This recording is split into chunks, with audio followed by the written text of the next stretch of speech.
we have a different problem. So, medyo mas iba lang siya sa naunang dalawa. But the process is still the same. Nga lang, kailangan nyo munang i-observe to. Because there are some important information na pwede kayong makuha based from the given. So, unang-unang kung makikita dyan ay ito. Itong line segment OR. Line segment OR is a perpendicular bisector. Bakit? Kasi unang-unang characteristic niya, galing siya sa center. Ito, center O. And as you can see, it passes through a chord. Ano yung chord na yun?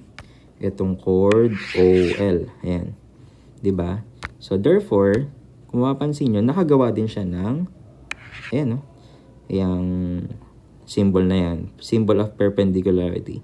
That, therefore, they form a right angle or right triangle. Diba? So, ayan. Ibig sabihin, ayon sa perpendicular bisector, ibig sabihin po niyan ay yung line segment na binisect ni line segment OR ay nahati into two equal parts. Ayan, ibig sabihin, line segment ML tsaka line segment AM are the same or equal. Kasi nabisect nga siya ni line segment OR because OR is a perpendicular bisector. Therefore, kung makikita natin dyan, ayan, kasi equal sila eh. Pwede natin siyang magamit as clue. Kasi may given tayo dito eh, 14.3. Therefore, kung pareho sila, this is also 14.3. And meron na tayo dito. May nakuha na tayo dito. But, let's observe. Ano ba yung hinahanap dito? Ang hinahanap dito is the measure of line segment MR, itong X. Diba? Yan yung nawawala eh. So, paano natin magagamit itong clues na nakuha natin para makuha itong line segment na to? Diba? Yun yung problema eh. Okay, so wag madali kasi baka sabihin nyo, sir, pwede natin itong gamitan ng Pythagorean theorem kasi ito, pwede natin itong i-connect. Kasi meron na tayong 14.3 tsaka ito. Yun nga lang, wala tayong idea how long is this. Diba? Wala rin tayong idea how long is this. So, yun yung problema natin. Okay? Yun yung problema natin. So, gagawin din natin dito ay we have to apply the the idea or the concept of diameter and radius. Okay, pwede natin siya ma-apply. Kasi dito, mapapansin natin, ayan, pwede natin magamit itong idea na to. Itong line segment OA radius yan, di ba? Line segment OA ay radius. Therefore, pag nakita natin itong line segment OA or na-solve natin yan, paano din natin na-solve yung line segment OR? Kasi, di ba, pares lang silang radius. Okay, so yun yung gagawin natin. Okay? So, let's start. As you can see, we have a right triangle. Ito yun, no? Yan. Right triangle yan. So, ilalabas ko lang dito para makita nyo. Para siyang ganito eh. Diba? Yan yun. Yung A, yung O, tsaka M. Diba? Meron na tayo dito. This is 14.3. Tapos yung OM, 7. Diba? O diba? Para lang din siyang kumahanap ng hypotenuse. Kasi ang hypotenuse, ito eh.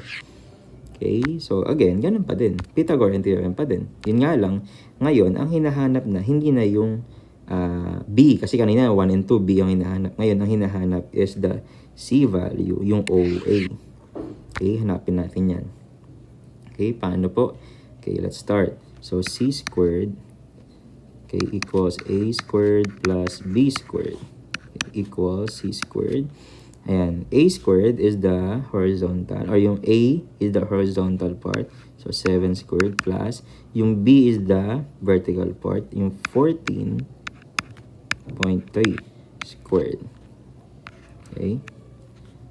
Equals C squared. Yung C, yun yung hinahanap natin. That's why, hindi ko na siya gagalawin.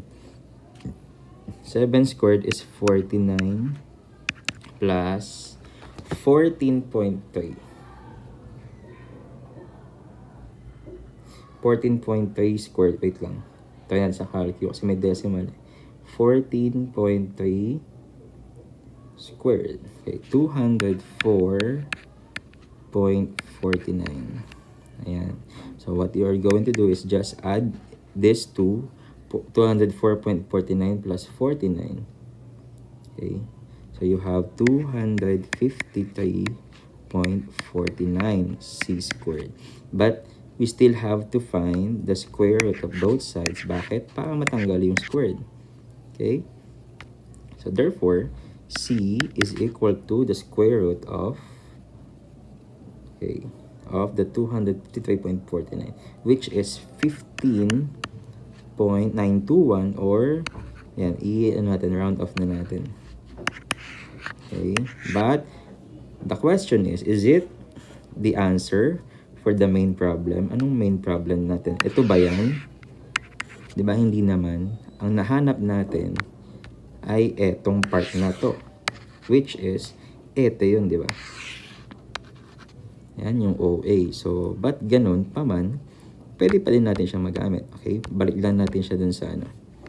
Balik natin siya dun sa dito. Sulat lang natin to.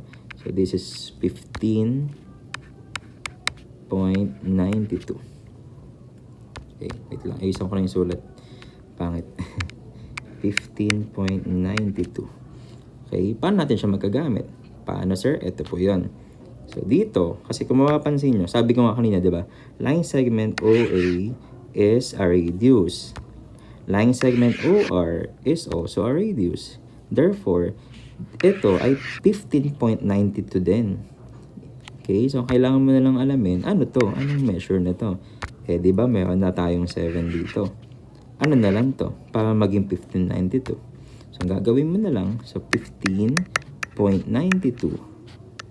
minus 7. Yun na lang yung hinihintay natin, di ba? And the answer for that is 15.92 minus 7 is 8.92. Is 8.92 units. Okay? So, yan yung hinahanap natin. Okay? Ito yan. CMR. Okay? So, that's all. So, in number 4, you can try this at home. Pag-practicean nyo. But, hindi naman ganyan kahirap yung bibigay ko sa exam.